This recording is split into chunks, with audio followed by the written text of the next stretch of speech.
بچوں کے گلے کے درد کا علاج نبی صلی اللہ علیہ وآلہ وسلم نے بتایا۔ حیران کن سنت۔ حضرت جابر رضی اللہ تعالیٰ عنہ فرماتے ہیں کہ نبی اکرم صلی اللہ علیہ وآلہ وسلم ام المؤمنین حضرت عائشہ رضی اللہ تعالیٰ عنہ کے پاس تشریف لائے۔ اس وقت ام المؤمنین کے پاس ایک عورت بیٹھی ہوئی تھی۔ اس کے پاس ایک بچہ تھا۔ اس کے ناک سے خون بہہ رہا تھا۔ نبی اکرم صلی اللہ علیہ وآلہ وسلم نے پوچھا، اس بچے کو کیا ہوا ہے؟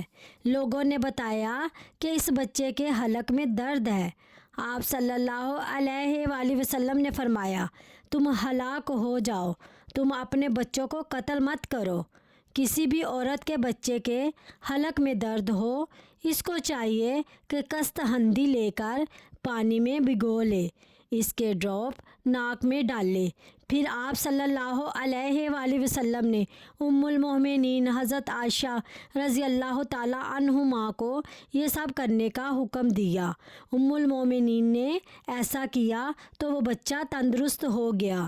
نبی کریم صلی اللہ علیہ وآلہ وسلم نے ہمیں سکھایا کہ بچوں کے علاج میں نرمی اختیار اور سنت نبوی صلی اللہ علیہ وآلہ وسلم کے طریقوں کو اپنانا چاہیے۔